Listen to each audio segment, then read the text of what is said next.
Hello and welcome to the My Dietitian Journey podcast. My name is Adam, your co-host and producer. With me, of course, Felicia Peraza of Peraza Nutrition and mydietitianjourney.com.net. Go to netscape.edu. Who remembers Netscape? That's me aging myself. Not me, but one day there will be a website. It's the first internet browser, like back in the day, the OG. Oh. Netscape Navigator, whatever. Is it? You Okay. went to the library and used Netscape. Probably. What are we talking about today? We are going to talk about starting your private practice, which is something we've talked about before, but that kind of like first stage after you've maybe left the job and you've been thinking about private practice for a while, but now you're like, okay, it's time to start. What do I do? How do I get myself organized? All right, so we've talked a little bit about this before, like what to do, how to get started. We're going to go more in depth on certain things, talk about a little bit mentally getting yourself ready, ways to think about things, and also just more in depth on certain steps of the process. It's still the biggest sticking point for people who wish to get into private practice, how to actually start. So what do you want to get into first? What's sort of the first thing someone should actually do and start thinking about? So the first thing really is just get yourself organized, which sounds really simple. Like, of course, I need to organize myself. But I talk to a lot of dietitians who leave a job or, change careers or just they're ready to start their practice and they're like, oh my gosh, what do? I don't even know what the first steps are to take. And so just kind of get yourself organized mentally, but also like your physical space. Can you please tell me what that means? That's such a buzzwordy thing to say. Let's get organized. That's like step one. Get every BuzzFeed like 4-step video for.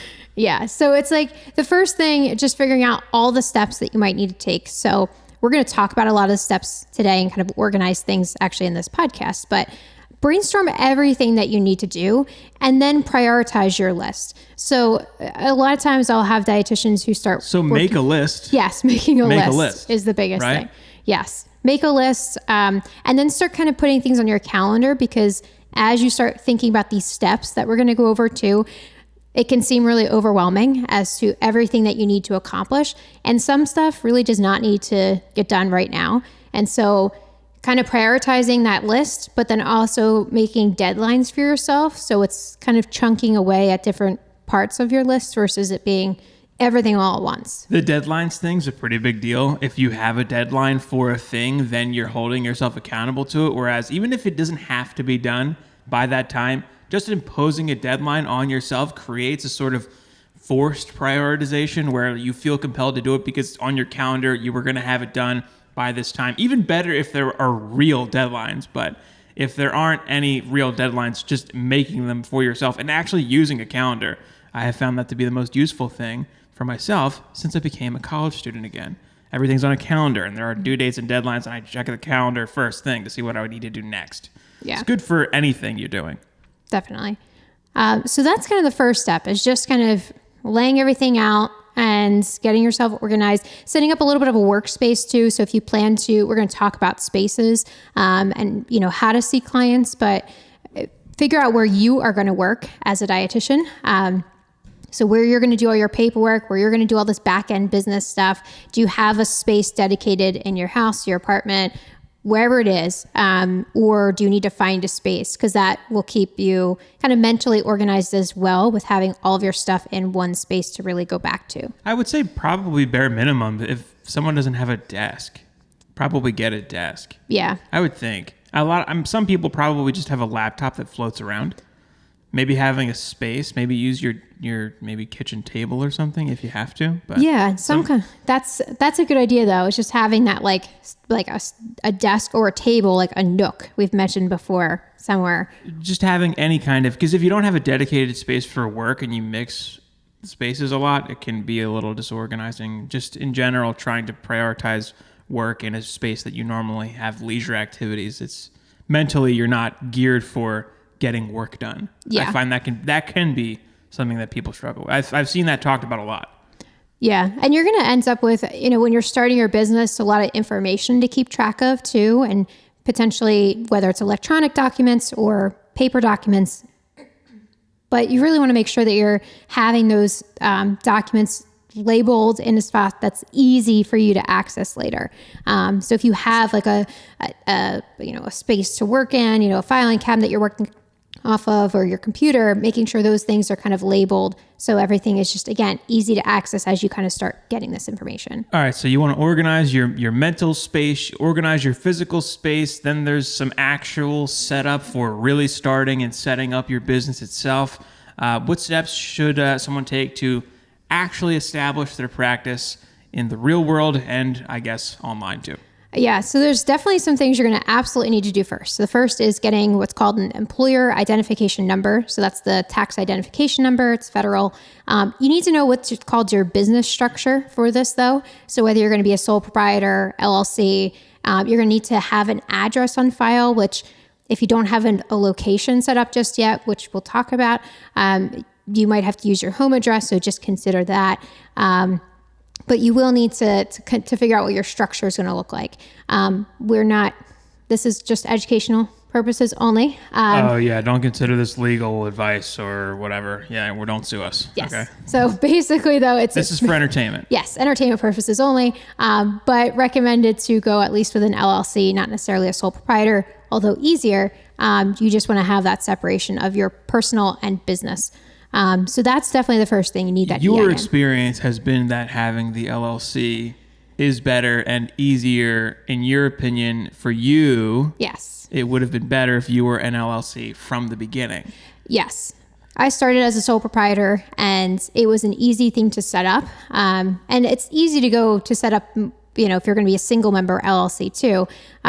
There's not a lot of paperwork necessarily involved, but for me, I just wish I would have done the LLC to start with instead of going sole proprietor and then changing everything over down the line when I started to work with an accountant and I realized the benefit of going with the LLC and just really keeping that business and personal separate. So I'm putting you on the spot here a little bit, but I've seen some Canadian viewers for dietetics and dietitian channels. EIN, is that also a Canadian thing? Do they have something like that or something similar? Do you know? I don't know. Okay, that's fine. We'll figure that out. Maybe we'll put a link in the description or the show notes for anyone who's Canadian to see if we can figure out what the step would be for there. And so you say it's easier to set up the LLC. What do you actually do to set up an LLC, to LLC yourself? Is there like a government website you go, you fill out a form, do you pay a fee? Like what does that process actually look like? What do you have to do? Yeah, so to get the EIN and then do the LLC paperwork, that'll be state specific if you're in the United States. So the first thing you will need is that EIN number. That you can do on the IRS website, just irs.gov. We'll put a link. And it's really simple process to do it online, and you get your document right away with your EIN on it. Don't get rid of that document. They will never send you another one. So print it out and download it. You can also do like a paper copy that you can mail in, which I don't suggest because it takes a couple weeks, but that's also an option as well. Snail mail. Snail mail is definitely an option. But you did the thing where you say the word in the acronym. Oh, did I? EIN number. Oh. ATM machine. Oops. What's wrong with you? So all right, you go to, it's state specific. You get your EIN. So the EIN's federal, and then you go to for the LLC or state specific. Yes. Yeah, EIN's the whole United States has an EIN. Yes. That's like a big thing. But then, so we're in Pennsylvania, and we went to like the Commonwealth, Pennsylvania.gov or whatever it was. Yeah. So it's the Department of State. For me, it was called PenFile, and now they just changed it, but PenFile, and Keystone is the other one, but we'll put those down below too. So did you Google like where's the website for yes. LLC? So I went to the Department of the State and searched like LLC, file LLC, and basically what you needed to do, or what I needed to do in Pennsylvania, was file what's called articles of organization. So it was the information about the LLC. So who was the owner or the single member, what the EIN was, the individual name. So like my name, the business name, and then information about services. And then you submit that. And it was, I think, $125. And they'll send you back like a all right. So check mark. Just say I'm in Iowa. Mm-hmm. If I Google Iowa LLC, a business, do you think something will come up that will point me in the right direction? Yeah, because I've done this for a couple of other dietitians where they asked about LLCs in their state, and I don't know all of the Department of States. But you got them through it from some Googling? Yes, just Google, file, LLC and your state, and then you should find your Department of State website, and then all of the documentation there. It'll be a .gov? Yes, it'll be a .gov. All right. And that's your EIN and your if you're going to LLC, you don't have to. It's probably better, in our opinion, for entertainment purposes only. Yes. To LLC. And you can, this is one of those steps where you can do it yourself, but you can also hire an attorney, or there's like those online systems. I can't think of a couple of names, but where they do the LLC paperwork for you. So that is another option, but this is one of those things. Oh, what, like LegalZoom or something? Yes, LegalZoom. So there are ones out there that you can. We're not affiliated with them. We're not affiliated with them. But you can hire an attorney to walk through this process with you. There's also like mentoring. So like, for Pennsylvania, there's a Small Business Association, which you can look up areas, and they can actually walk you through some of these steps as well. So there are options for people to help walk you through this process if you're not feeling comfortable doing it on your own. Didn't you get some free advice from a local business association or something? Yeah, so I did the Small Business Association, I did like a mentor session with them when I was actually going from a sole proprietor to an LLC.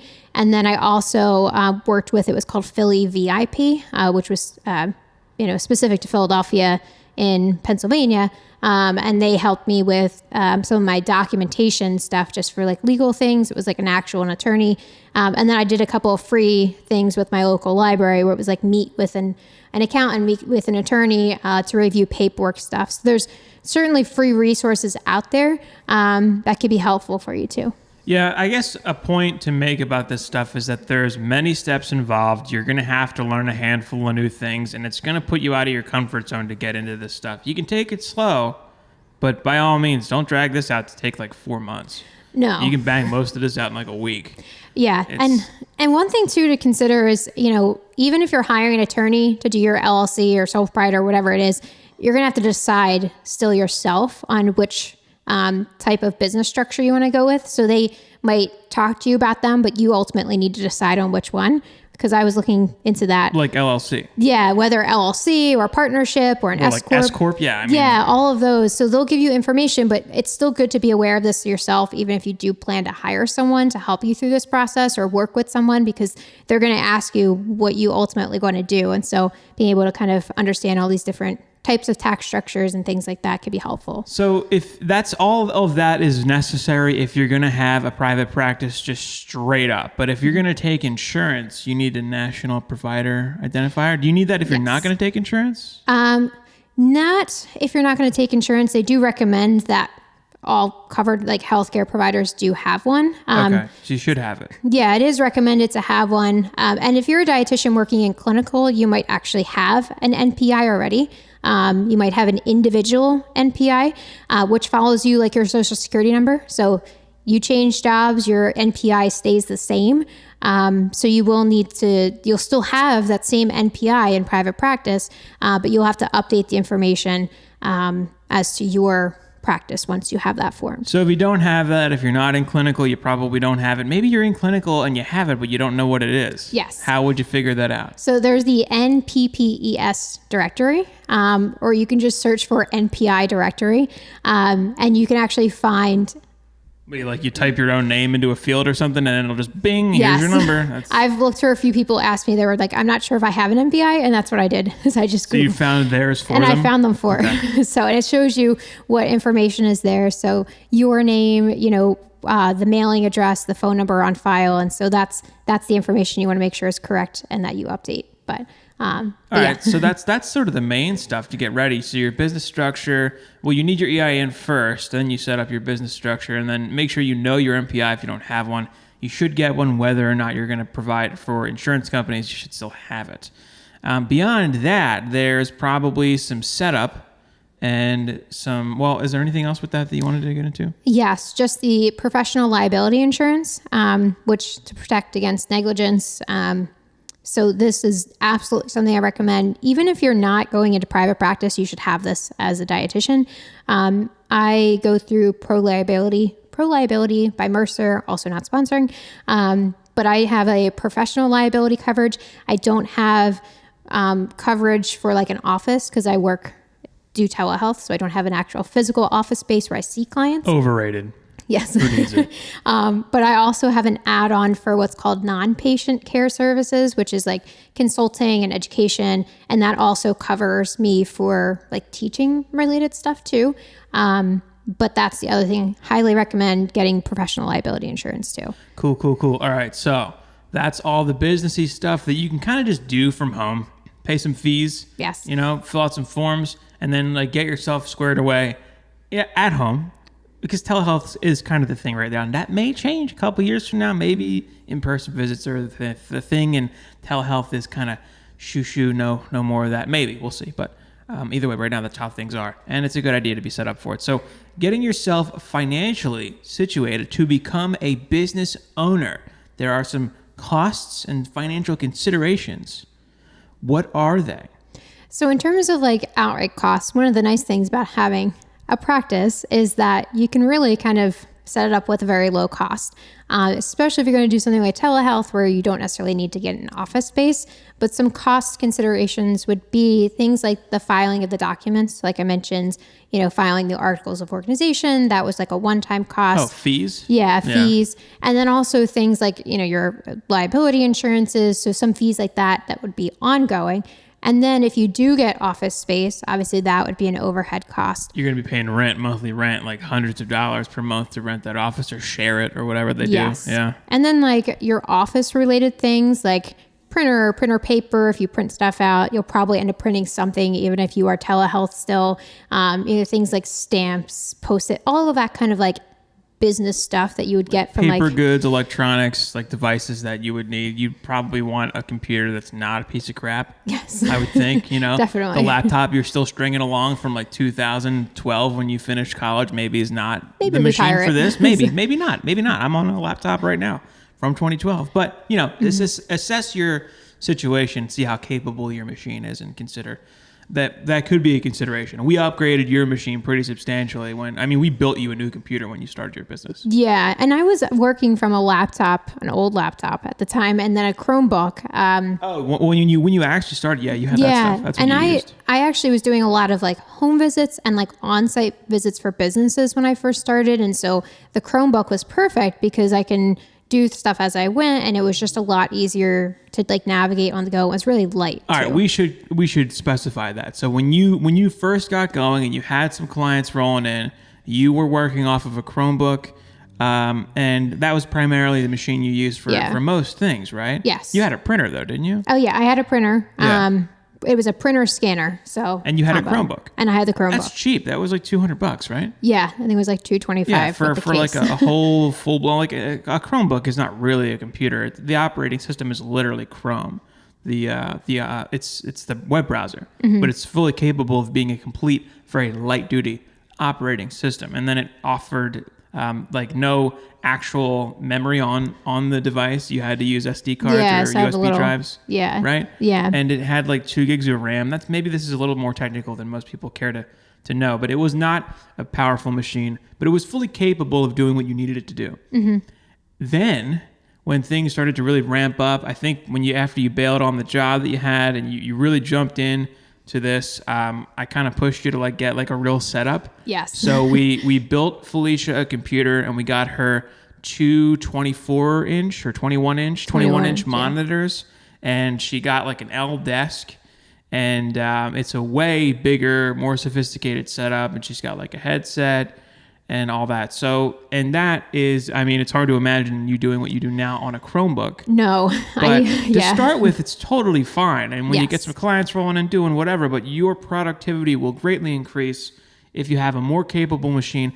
Part of the reason you got that computer and what you use it for now is teaching online for the college. Yeah. So it's not entirely for the business, but it does help to have multiple monitors, lots and lots of storage space, a graphics card to just like kind of blow through visually stuff. But, not everyone needs that. Either way, that was your transition.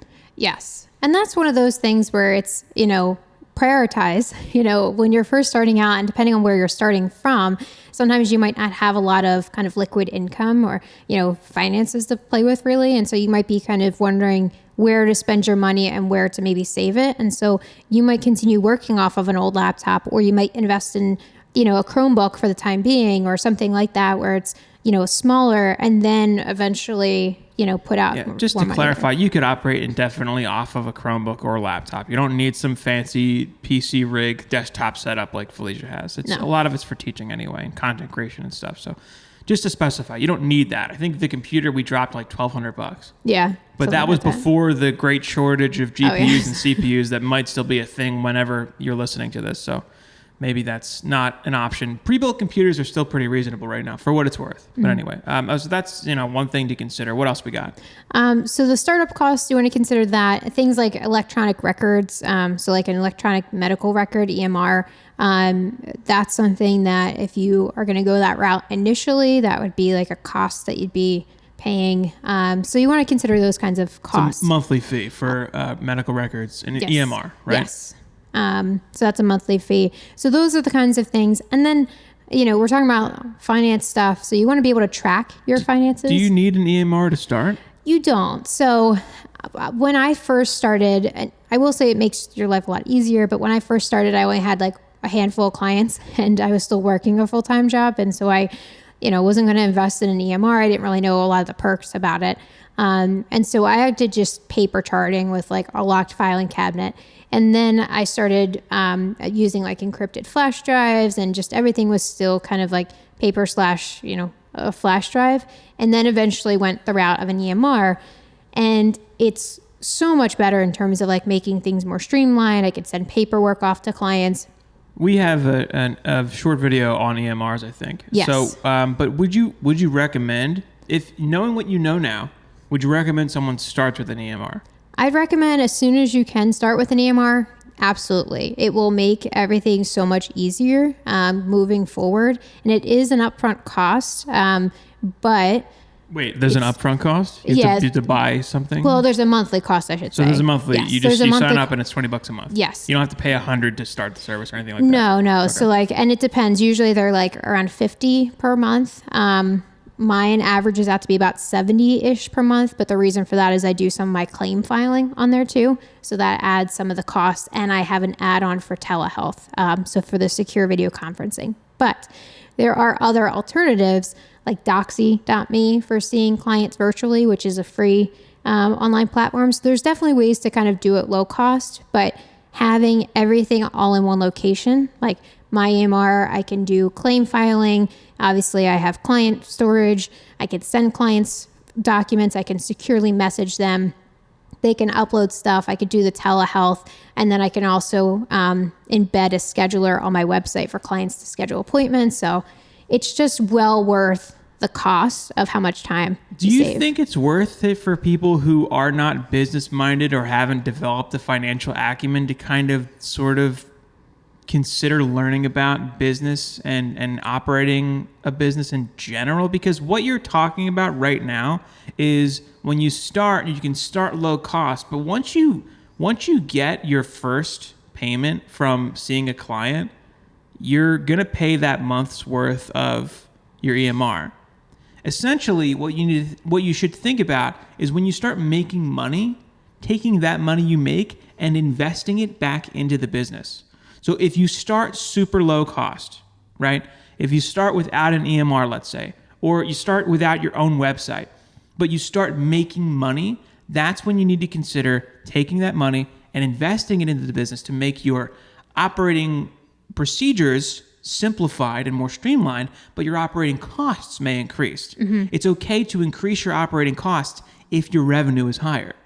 That's sort of but that business mindset is important to develop if you're getting into this stuff and you want to be successful. As you make money, put money into the business. As you get recurring income, consider what your operating costs should be, your overhead for, whatever your monthly services are, whatever your ongoing costs are. They can be to start with $0. But as soon as you have like a couple clients that you're seeing, assuming you also have another source of income and you're not, relying on this income to survive, don't pay $70 a month on an EMR if you need that money for food or something. But yes. if this income is sort of extra income and you're doing this on the side, take that money, pump it into the business, scale things. Like an EMR is a big step. Yeah. It's a pretty big monthly cost, but It'll save you a lot of time. Yes. That time will become really important if you get, if you have 2 clients, it's one thing. If you have 20, different story. Yes. You want the EMR if you have like dozens of clients. That's a different story. What's the break point? For me, it was about like 15, 20 clients, and this depends on how you space them out. And the reason for that for me was that I was sending out appointment reminders manually each week. And then when I would get a new client, I'd have to send them the welcome email, which I had a template saved, input the information, attach the documents, and then like wait for them to mail the paperwork or email it back and it was just so much time I was spending. Automation. Yes. The service will automate lots of necessary steps for you. If you have 2 clients, doesn't matter. 5 clients, probably still doesn't matter. 10 clients, you're going to feel it. Yes. You're going to feel sending out welcome emails. You're going to feel all those individual steps. 15 or 20, kind of out of the question in your opinion. Automate all that stuff. It's worth it's. I mean, God, you're making more than $70 on a single appointment. It's just pay them at that point.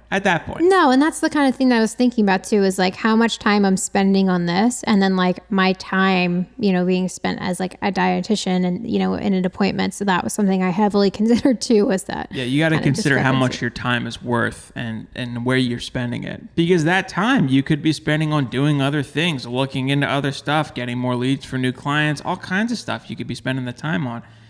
You could pay a program to do it for you. Yes. In this case, that would be worth it, in your opinion. Yes. For entertainment purposes only. Yep. At about 15 or 20 clients. I would say it's necessary at that point. Yes. 10's kind of pushing it, but whatever. All right. So that's so what else are we talking about here? How do you accept payment?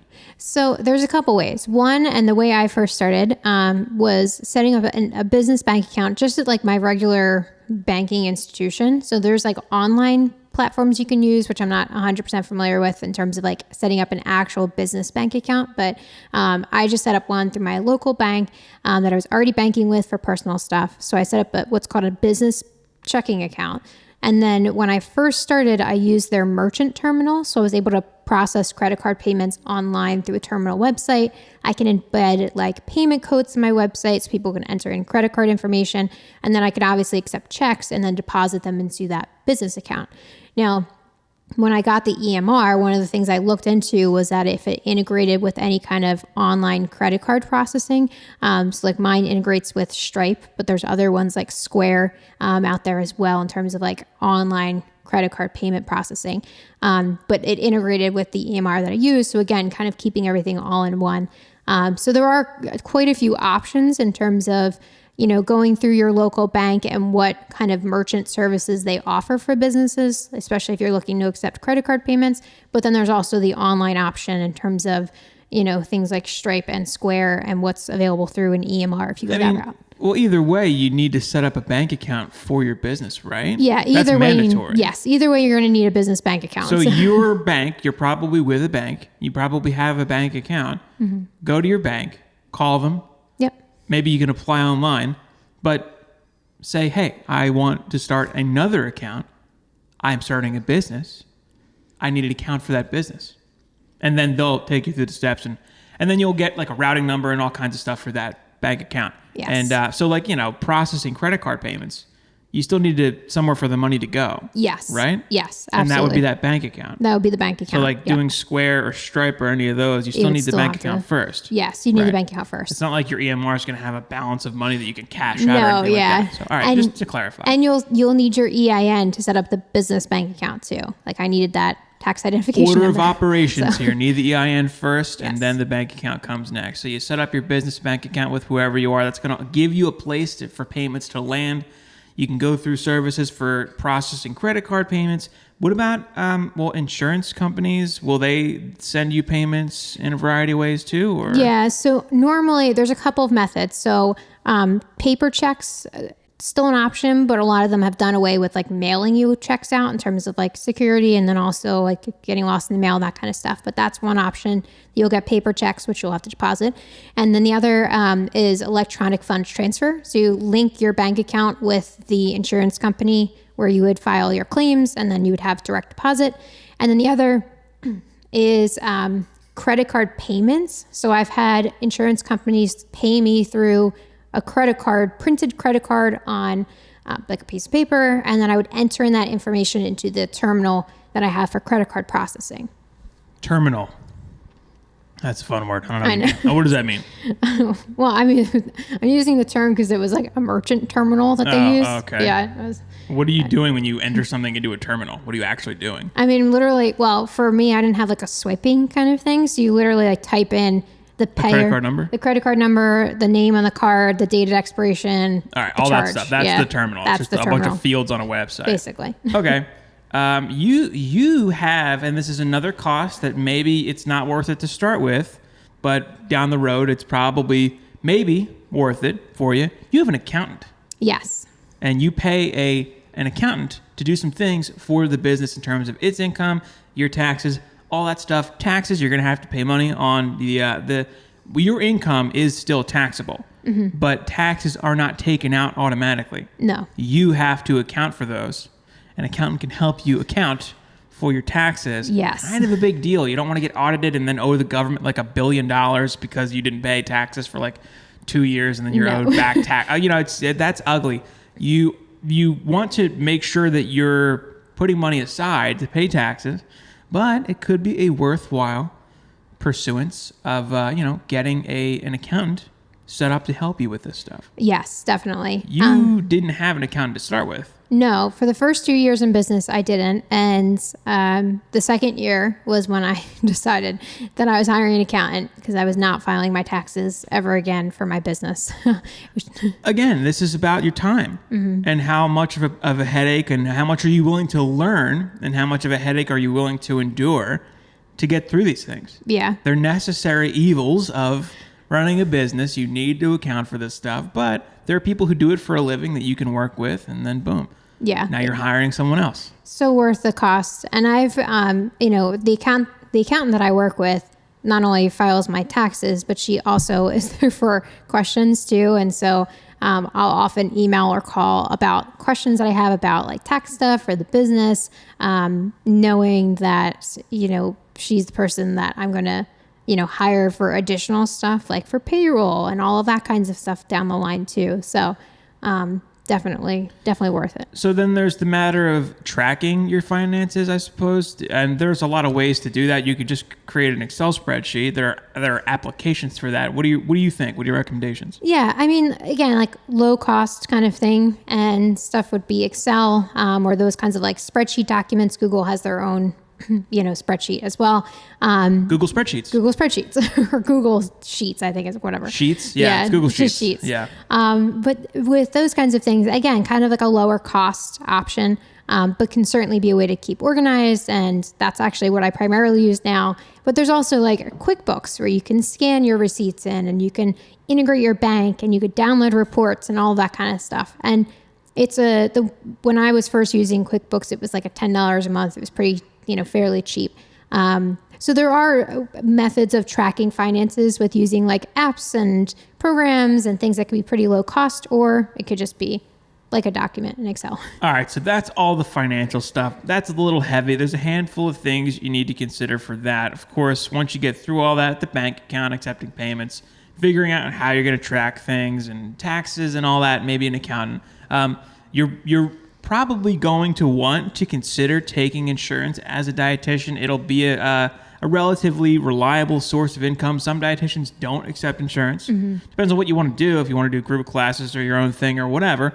But accepting insurance is something that you, for entertainment purposes only, would recommend a new dietitian do, right? Absolutely. You personally. Not every dietitian recommends that you go the route of insurance, but Felicia does. Yes, and it's definitely one of those things that's opened up my marketing and being able to kind of network with other professionals and bring in referrals for sure. But I would definitely recommend going that route. All right. So what do we need to consider if we're going to get into taking insurance? How does someone start accepting insurance? So the first is the CAQH ProView, which is a credentialing database. CAQH. Yes. All right. And you're going to need information like your personal provider information, so your address, your education, and then your business EIN. What does CAQH stand for? Council. Oh gosh, I don't remember. All right, okay, that's fine. It does stand for something.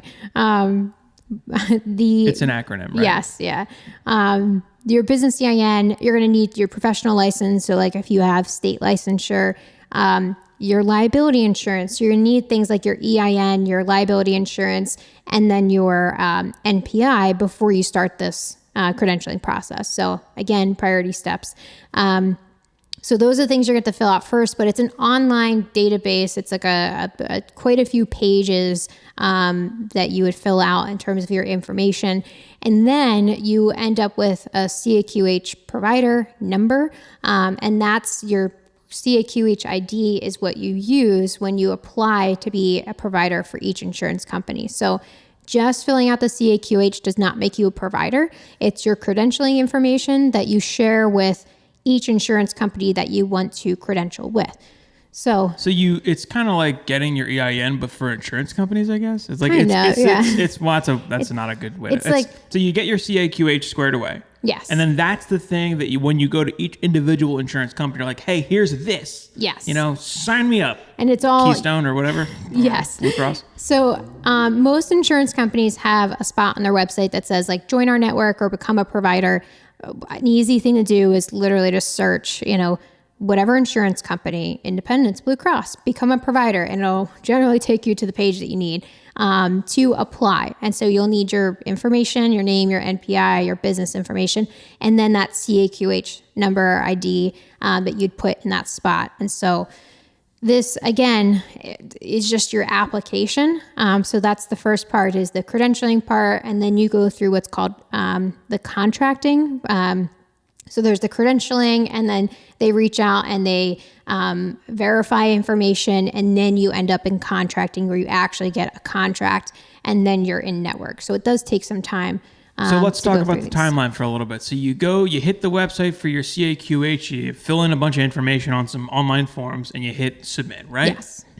What's the timeline for getting that done? So that's usually pretty short in terms of it. It's mostly like how that much day or next day. Or? Yeah. So they verify your information, and then I think for me, you had to like fill out some information to get a login for the CAQH. I think that took a couple of days for me at the time. But creating the application, it's time consuming. So I'd say like a lot a day, maybe, to sit down and do all of it if you have everything together. But then once it's done, a day, an entire day to getting this done, like a whole afternoon or something. Just because it's just a lot of information and there's a lot of pages to click through, and it's easy to update it once it's all there, which you need to do every so many days, but it is a lot just initially. And then again, this is where keeping yourself organized, because you're going to need things like your EIN. You're going to have to upload documents as well, like a copy of your license and all of that kind of stuff. So those things, having a space that's organized, you could just access these documents if they're online or paper form. And then that was a pretty short time frame. It was then the application to do for each insurance company, and then the credentialing phase, and then the contracting that takes the most time. All right, so you got your CAQH done. You spend an afternoon banging that out. A couple of days later, bam, it's done. Yes. Now you're going to start applying for insurance companies. Yes. So it's your Blue Cross, like, hello, Blue Cross. Like you go to the website and you click their thing and sign me up, and then you fill out a bunch more forms. Yes. For them. Yeah. So you fill out the form for them, and it's maybe several pages. I don't know. Yeah, they're usually not too long because, again, a lot of that information is found on the CAQH. They were before a little bit longer. That's the whole point. Yeah. It's like auto-filling a bunch of stuff for you, right? Yeah. Your CAQH does. Yeah, like exactly. It satisfies a lot of information requirements for the insurance company. Yes, yeah. But there's still some stuff that you have to provide for them on top of that, right? Yeah. So you just verify like your specialty, your information, your business information, and then obviously that CAQH information as well. But you're not inputting all the same info that you just put into the CAQH. So it does have a cut down on the paperwork. Now that's not the same for every insurance company. Like Medicare is its own thing. So like Medicare. Well, Medicare is the government. That's like kind of another beast, right? Yeah. So like I'm saying this loosely because some insurance companies do have different processes. Do you call Medicare an insurance company? I mean, it's not they're the government, right? Yeah. It's insurance. I guess I just lump them all together. Aetna, Blue Cross, those your big commercial providers. Insurances versus, yeah, there you go. Yeah. So yes, but Medicare is very different in terms of like the information that you provide in that document or those documents too. So it's its own thing. Good luck. Medicare.gov or what? So that's not what it is. I don't know what it is. I think it is Medicare. Is it really? There you go. It's Boom. CMS.gov. Nailed it. But I'm getting so good at this. I will say with Medicare that they are really helpful when you call them. I've called quite a few times Well, that's about nice. stuff. That's and good. People actually help you through the phone. So The one government agency that's helpful on the phone. Yes. Okay. I had to reassign benefits for something when I changed over to the LLC, and I was filling out the wrong thing, didn't realize I was filling out the wrong thing. And I got to a point where I was like, I'm not sure what to do. And so I just called, and the lady sat with me on the phone and walked me through everything I needed to do and the paperwork to fill out, but also waited for me to like click through all the buttons. So thank you. That is not true for other insurance companies. No. Is the opposite of the case. If you want to talk to someone at like Blue Cross, Blue Shield or whatever, good luck. You're going to be on the phone on hold for like an hour. Yes. Anyway, That was that's Friday. Medicare. They're their own thing. Yeah, you just went through that. But you need to sign up to each insurance company individually. There are several. Probably a good idea to get on board with as many as you can, right? Yes. And one thing to keep, and this is where, again, keeping organized, you're going to fill out your application online and press submit. And it's anywhere from like 30 to 90 days, usually for contracting. Usually it'll say, so like I was just looking at one, it was like 45 days. So after that 45 days, you want to make sure you call, and they usually on their website have a number for contracting and credentialing. So you call that and see where you are in the contracting or the credentialing phase. And so that's something having those dates of when you applied to which insurance company, because after a while, it just can be a lot. Yeah, keep track of this information, write it down, put it in a spreadsheet, put it in a Word document. Remember, mark down which day you applied. Yes. Because you'll need to, and then keeping track of like if one of them is 90 days and another is 30 days. I applied on this date. It's 90 days or whatever. But Yes. tracking this stuff is important because this is the thing that has like a huge lead time. Yes. The CAQH, boom, done. Insurance companies, not so much. Yes. 90 Yeah. days, 30 days, 60, whatever it is. It'll be several weeks. Yeah. Minimum weeks. So, huge difference between that and the CAQH. But Yes. it'll take a while and you'll have to go through all that stuff. But eventually, you will become an insurance provider for somebody. Yes. Right? And then you move on to the... is there anything else we should talk about? No, and this is one of those things, when you become an insurance provider, you're going to need to know how to file claims. Don't really get yourself worried about that too much, because for a lot of insurance companies, they have preferred systems that they use. Like just for an example, Independence Blue Cross uses what's called Pair Portal now. So that's again, when we think about starting off and not overwhelming yourself too much. Don't worry so much about claims when you need to start with being a provider first. So Cool. Love it. Love this. Good stuff. All right. You're with an insurance company or two or three, and you've had some helpful phone calls with Medicare. Lovely people over there at Medicare. Now you're ready to get some effing clients. All right? Let's get going. Let's make some money. Let's get that cash. Okay. How do you get clients? So, how to get clients? So, if you're getting ready to seek, there's getting clients. I think we should start there. Probably with getting right? clients. Like, yes. how do you actually get clients? Right. We should probably start there. So, first is one, becoming an insurance provider definitely helps. They just refer people to you, don't they? Sometimes, yes. So passively. Yeah. So normally, what they'll do is if a member calls and they're looking for a provider, they'll search for providers in their zip code, and then usually give them a list or give them a name of different providers on that list. I have had situations where someone calls me and they have 15 providers that they were given information for, and they just kind of go down the line as to who answers or calls back. Important to start calling back as soon as you can. Yes. We didn't talk about that. No. What do you use for your phone number for your business? So I use Google Voice, but I also have the Hipaa compliant version, which is through Google Workspace, which originally was not called Google Workspace. Point being, you need to set up a phone number. Yes. We didn't even talk about that. Don't recommend using your personal number. Separate the two. Again, have a business number. So Google Voice is a free option.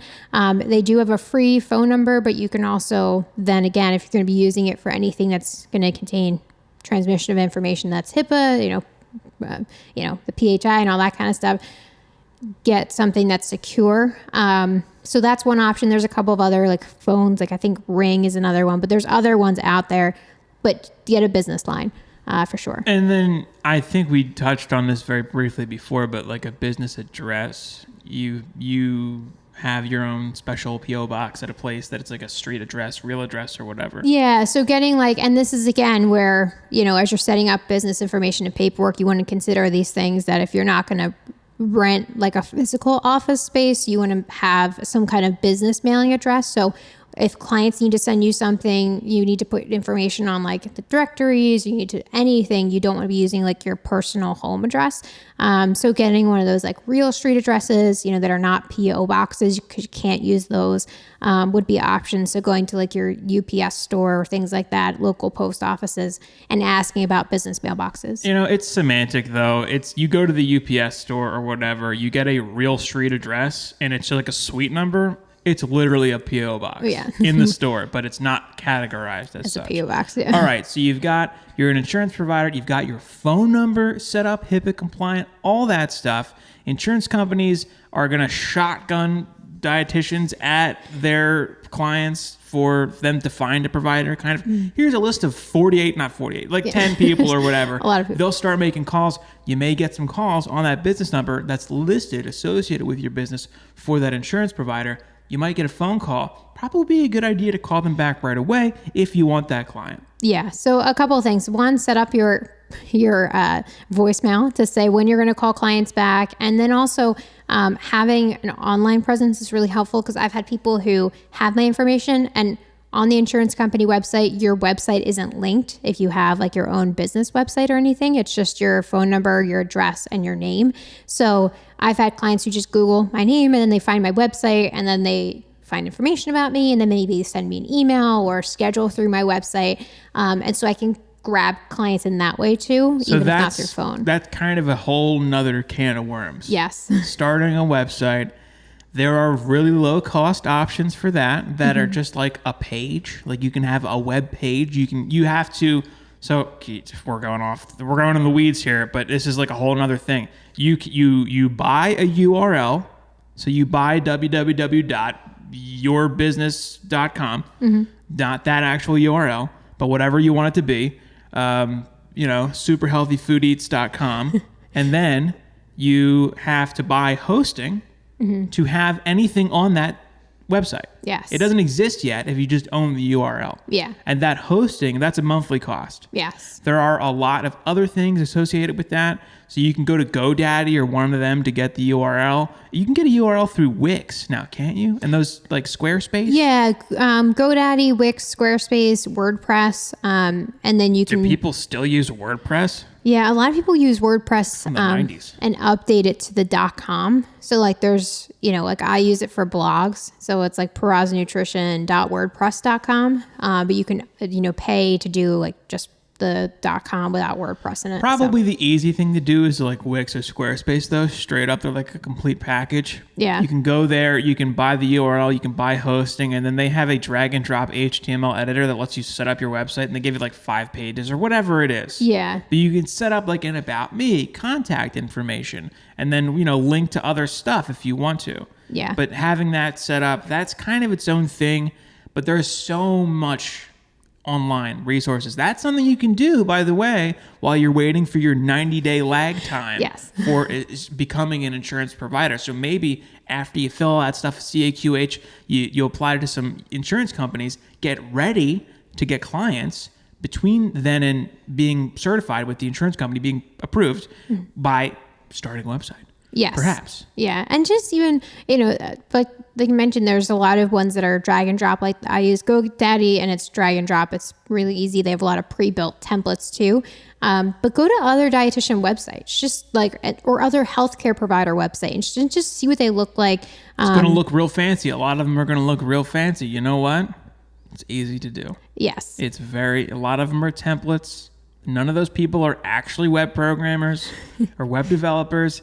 It's literally, when I say drag and drop, I mean you build it. Like you drag from on this side to the other side whoa, bam, I want this thing, I want that. It's wet. You start with a template where like a bunch of features are set up for you. It's so much easier now than it was like 15 years ago when you had to learn HTML. Yeah. It's so easy now to do this. And it's one of those things where you want to have the basics on there, like the about information, a contact page, Some pictures some pictures of yourself, perhaps. Yes. And like that could be the bare minimum. It doesn't have to look super fancy, but being able to like easily navigate the information and get your contact information there and like a way for someone to contact you is really the biggest thing. So you can always update it. Yeah, and you'll be taken more seriously if you have a website too. It's not, I don't know if it's an expectation now, but a lot of people assume that a professional business or whatever is going to have some kind of online presence. Mm-hmm. And it's kind of expected at this point that you are present on the internet in multiple places, that you have a website and probably social media accounts and stuff like that. Yes. Either way, it's definitely a consideration. It will help you receive clients better. Yes, All right. absolutely. So we're talking about getting clients right now. The insurance company send them your way. Maybe you capture some with a website. What else you got on this? So working with local providers in your area, like doctor's offices, healthcare facilities, more outpatient based will probably be your best approach, or like, provider offices, family practices. But this is where you want to think about if you have a specialty, reaching out to, let's say, a gastroenterologist. If you specialize in GI related conditions, if you just kind of see anybody, you can reach out to like family practices. If you work with pediatrics, you can so think about if you do have a specialty, kind of, what businesses are in your area that might align with that specialty, and otherwise just kind of first go with that healthcare professional route, what businesses, what kinds of practices are around you, and reach out to them, let them know that you're, a dietitian provider in the area and you wanted to speak with them about, partnering with them, to see clients. And so that could be another referral source. Anything else with that sort of thing? Referral sources? I don't think Networking groups, anything like that? Well, there's also like, chamber of commerces, and there's different, areas like that where you can kind of network with other professionals and businesses in the area. So that could be really good, especially if you are not maybe as ingrained in your location, to kind of meet other business owners and get your name out there. That can also be a really good way to get clients. And this is all stuff that you can do while you're waiting those 30 or 90 days.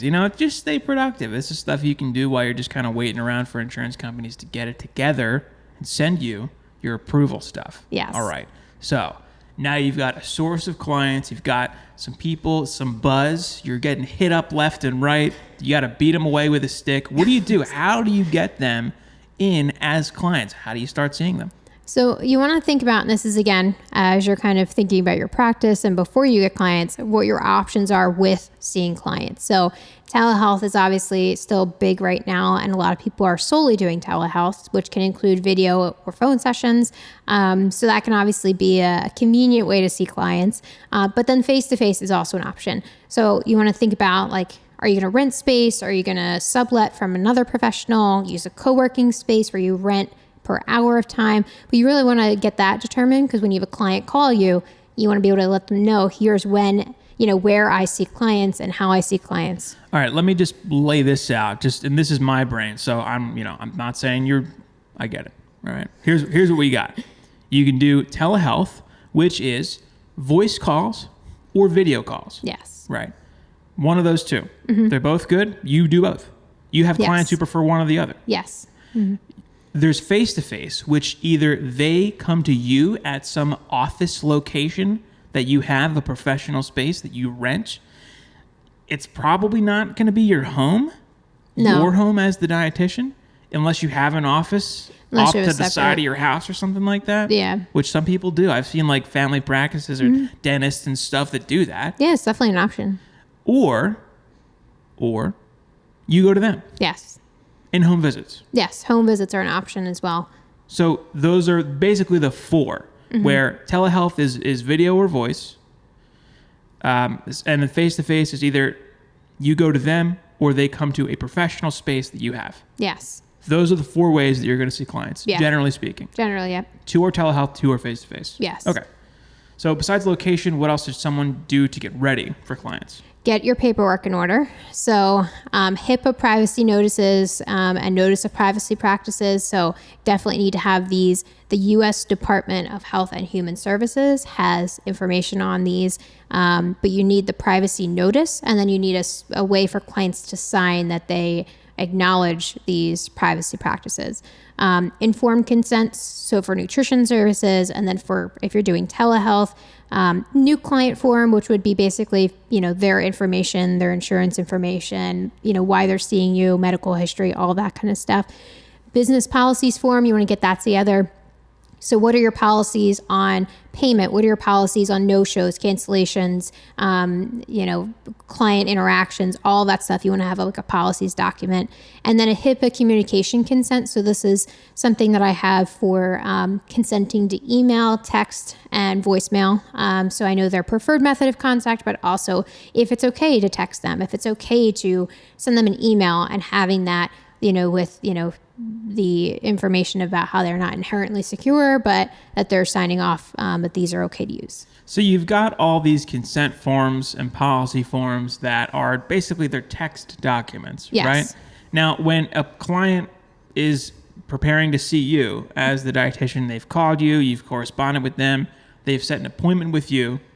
We're at that stage where we're considering your paperwork. Yes. When you have that all go through and they have an appointment set, your EMR would email them all of these documents. Yes. So with my EMR, I send, I can check off the documents to send. I send them a welcome email, which is already pre-built. And just includes the appointment information and a link to what's called like a client portal. And then when they click on the link, they log into their portal and they could see all of the documents there that they would sign online or fill in. Client portal. It's just like their own. Is this all through your EMR? Yeah. So it's just all. What if someone doesn't have an EMR? So it's through, so like if you're working as a dietitian and you don't go the EMR route. Or you don't have one yet. You've got 2 clients. You would have to send them all these policy forms and welcome and all that stuff. You have those text documents saved. You send them an email where you put them all in the email. It's like 6 documents or whatever it's going to be. Attachments. And you send it to them. Yes. Right? Yeah. So it's not through your EMR if you don't have one. No. So that's what you would do manually. Yes. So what I was doing when I first started was I was sending these all as attachments. So the client would have to print them out and fill them in and then either send them back through email or fax them or mail them in for me to get the documents. So can you not have them sent as like writable PDFs that they check and like do an e-signature? You could, although like that would be an extra cost. Usually it's not something. Yeah, for you to be able to create writable PDFs, you would need to pay for that. Yeah. You pay Adobe Acrobat Premium or whatever it is. Yeah, and then the other thing to consider too is to make sure that the client has the ability to do all that. Yeah, if they're not capable of printing documents, signing them, and then scanning them and sending them back to you via email, then you need to figure out how else to work that, right? Yeah, and that's where I, in the past, have mailed paperwork. And this is like, if you're seeing people face to face, it's a little easier because you could bring the documents with you and like have them fill them out then and there. But if you're doing telehealth, you want to get that information back. So I've had to mail copies, physical copies to a client and have them mail it back. But then that creates a lead time as to when we can actually see each other for an appointment till that paperwork's received. So ideally, if you're doing telehealth, you email them a bunch of documents or your EMR does it for you. Mm-hmm. Then they print them, fill them out, sign, and scan them and send them back to you. Yeah. That seems like a lot. It is a lot. And something to consider is if you're emailing and receiving documents back with sensitive information, you need to make sure that your email is HIPAA compliant, which you want to have anyway, but that's something, or if you're using a fax, that's HIPAA compliant. And those are all still added costs too to consider. So if you have your EMR, that's already HIPAA, whatever. Yes. They said it's HIPAA compliant. But your email, you can get like the Gmail suite HIPAA compliant setup, which is another cost. Yeah. Yep. The Google Workspace covers Gmail and Google Docs and Google Drive. You just assigned the business associate agreement, which is in the workspace when you pay. So that's another cost consideration that we kind of missed earlier, but and it's something else that you could set up and get squared away with during your 90-day wait. There's a lot of things you can get going during that time. And then you got to figure out a way to manage all these documents, right? Yeah, and that's where, again, having an EMR makes it easy because you're storing everything online. Everything's kind of in one spot with each client. Whereas otherwise, having a locked filing cabinet or, flash drives that are encrypted, those kinds of things, again, little extra costs here and there, but then making sure that those files are labeled, easy to access, and things that you can store securely. All right. So a client, when you first make contact, they're going to tell you they have this and that or whatever. They're going to tell you about their insurance. It's up to you as the professional in this case to verify their insurance. Yeah. So when I first started, I used to call to verify benefits, and this was partially to understand the process and learn more, but also I didn't really know what I was kind of doing, and so I wanted to make sure that I was hitting all the steps. Now I have my clients call to verify, though. If I have a new insurance plan or with changes like with telehealth, I'm calling to verify benefits here and there. But if you are having a client call, I recommend providing them with like a script of specific questions to ask. So they're getting the correct information that you need. So specifically, this is your client, say they're going through their insurance. Yes. Right. This is only a thing for insurance. Yes. They're covered 3, 6 visits, whatever. But, they have to call their insurance company to say a bunch of stuff to make sure that they're actually covered. Yeah, so it's the point. Because a lot of insurance companies have coverage, but it's dependent upon the member's plan. So that's where, although the insurance company might cover for nutrition counseling or this and that, it may be specific to the plan type. So that's where you want to verify. So what does the client need to know, or what would you need to know in order for all this to be kosher? So when you call, you need to know your provider information. So your NPI, your business address, your phone number, your business name, or your individual name. They'll ask you for all of that. And then you need to know the member's name, their insurance ID, and their date of birth. And then for the service, you're going to need to know the CPT code, which is generally 97802. We have a video on CPT codes. That's right. And the place of service. So 02 is usually telehealth, and then 11 is like office. 12 is home. So you need to know those specific codes when you call. All right. That's verifying insurance. Yes. And that's a lot of stuff. It is. And we have a video on what to ask about when you call to verify benefits, because you want to ask about those codes, but also if a referral is needed, if there's a limitation, if the deductible needs to be met, and if there's a copay. I will say, always get a reference number for your call. It'll make your life easier. So why does someone need to verify insurance? Because here's what happens, and I've had this happen, where the client sees on the website that they get coverage for nutrition, but it's limited by member plan. So they think they have coverage. They meet with you for an appointment. You submit a claim, and you find that the service is actually not covered. And so the client now has a bill that they were expecting to be free. And so that's where your policies document comes in to say that they're responsible for the service, but at the same time, they're thinking it's free. Doesn't matter if they sign something. They're like, well, it was supposed to be free, but I thought my insurance was going to cover it. And then you run into trying to track people down for payment. So it's another battle that, if you can avoid it. So that's the point of verifying insurance, to make sure everyone's on the same page. Yes. You get verification of what's covered, and the client's expectations are managed properly. Yes, because I've had clients where I might say, I'm not sure if this is covered through your insurance company. I instruct them to call. I give them the information to verify. And they come back to me, and they'll either say it's covered or it's not, or I'll, verify. And maybe it's like not sure if it's going to be covered or there's a limitation. A client will ask, I want to know how much it's going to cost me out of pocket if my insurance doesn't cover it. Or they're like, oh, I do want the service regardless, so we'll bill insurance.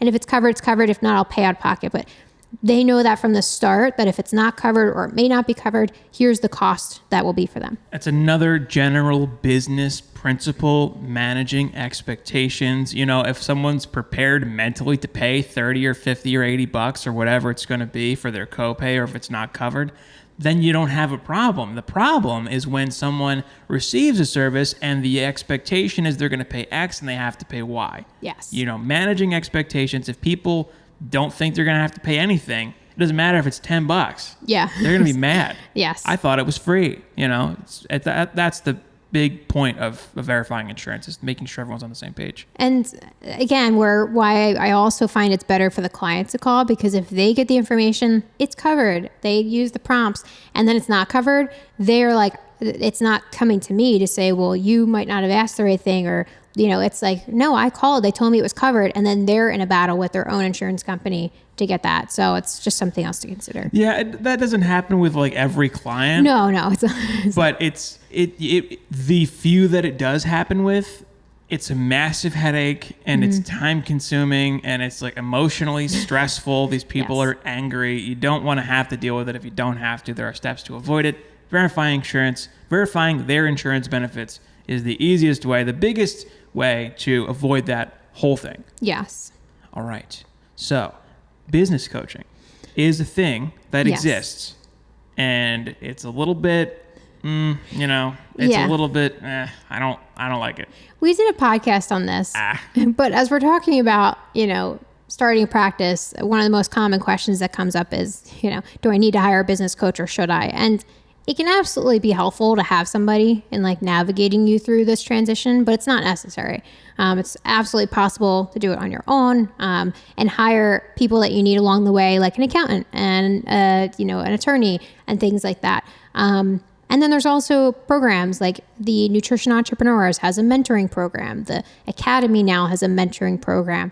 There's a ton of Facebook groups out there that have information from dietitians and dietitians that have checklists for starting a business. So there's so many resources out there that you can absolutely start your practice and have a thriving practice without using a business coach. What I don't like about it, to clarify, is there's a lot of people floating around that are like clickbaiting you, kind of like guaranteed 1,000 clients or whatever. They're the slimy business tactics and all that stuff, where people are trying to rope you into paid services and take advantage of you because you're confused and you don't know what you're looking at, and you think these people are going to help demystify it for you. Beware of people who are trying to take advantage of you. Yes. It's all over the place in every industry. There's a bunch of these guru business people that are like absurdly positive in their language. Meanwhile, they have like these lackluster products or these services that deliver low value for lots of money. Yeah. Be very careful if you're going to pay for anything. Yeah.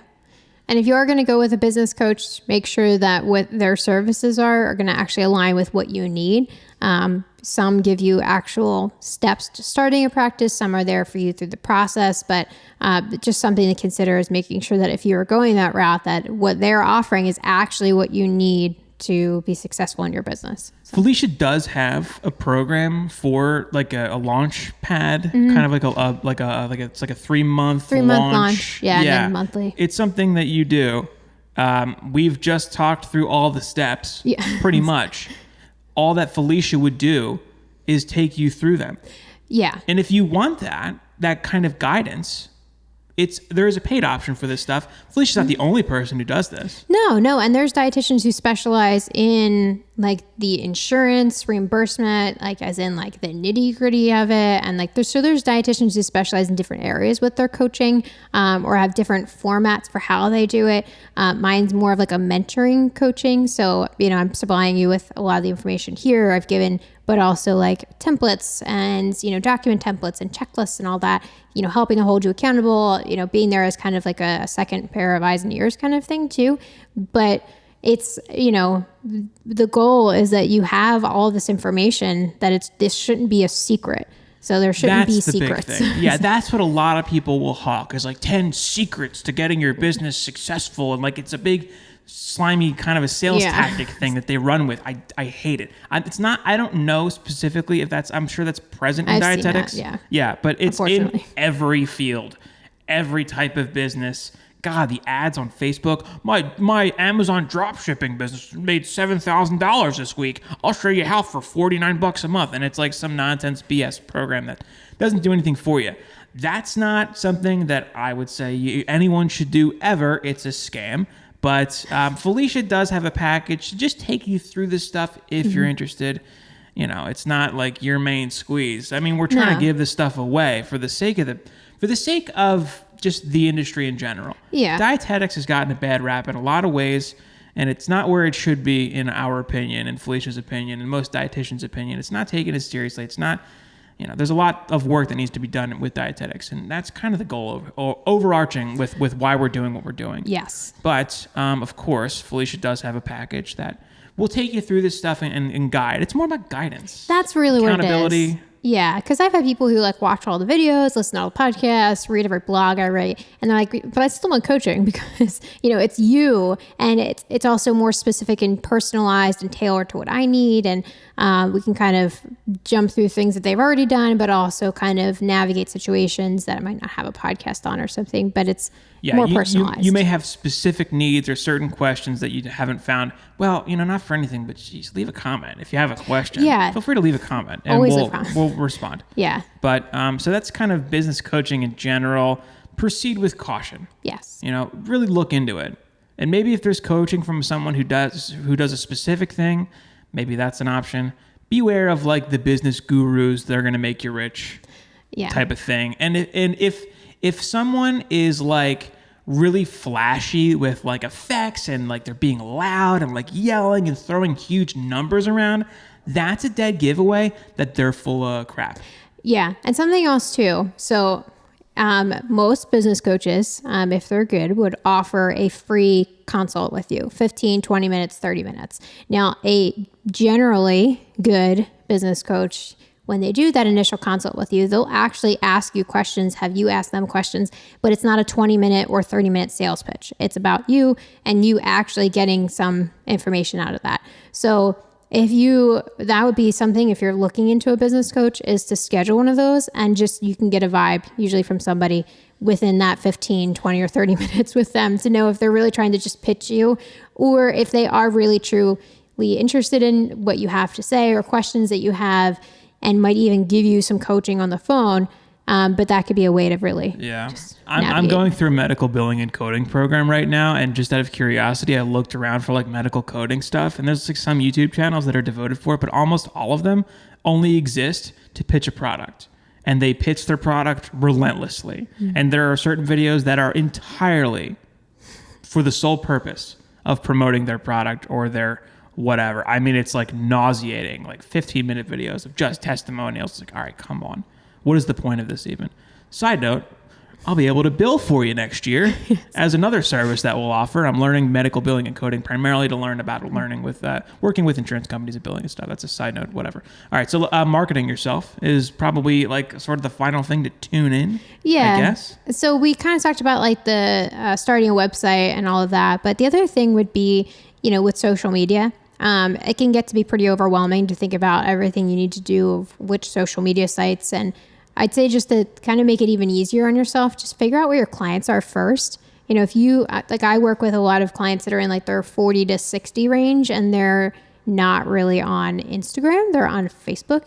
But in terms of dietetic stuff, a lot of dietitians use Instagram, and then YouTube is also another area. So that's something just to consider.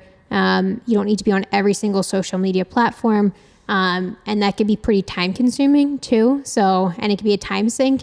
And if you've noticed, I've been pretty inactive on my own social media channels lately, and that's because you have a full-time job and we just bought a house. Yeah. So, life gets in the way. Don't get there's so much stuff about social media out there, posting this many times per week and and it can be overwhelming. And that's one of those things where you kind of need to lay the foundation of your business first, get all those business steps knocked out, and you can always add in social media and work on that. So it's a good thing to develop a presence, and a lot of it really is just so you're taken seriously and you kind of have a presence in these spaces. Facebook's a big deal, but you're not going to pull tons of clients from having a Facebook page. Yeah. It's not going to kill your business if you don't have an active Instagram account. Yeah. You'll be more present and active, but people consuming content on Instagram are not the people that are looking to pay a bunch of money or sign up for a service with their insurance company. It's not, the two don't really talk to each other that way. Yeah. The two aspects of your business.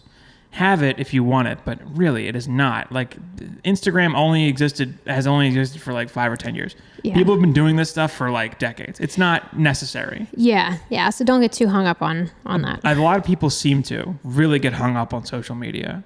I feel as I feel like culturally people are starting to move away from it. Like there are these movements to like drop social media and detox from it and stuff. Yeah. I mean, it's like we talked about imposter syndrome on other podcasts, but that's, it's draining sometimes emotionally to like look at everyone's highlight reels and how awesome their life looks and or stuff. Or like what they're doing in business that you're not doing and that you should be doing. And more toxic BS from all the business coach personalities too. And that. Make 10 figures a month. It's like, all right, dude. Yeah. No thanks. Yeah. So, that's another thing where it's like, get into it if you want, but don't consider it absolutely mandatory to have this bonkers Instagram presence where you have tons of followers and stuff. It doesn't really directly translate necessarily to client load and making money. It can help, but it's not necessary. Don't hang your hat on it by any stretch. All right. So that kind of wraps things up. We started off with getting organized and setting up your business like an hour ago. Financially getting ready for this and considering your costs and stuff.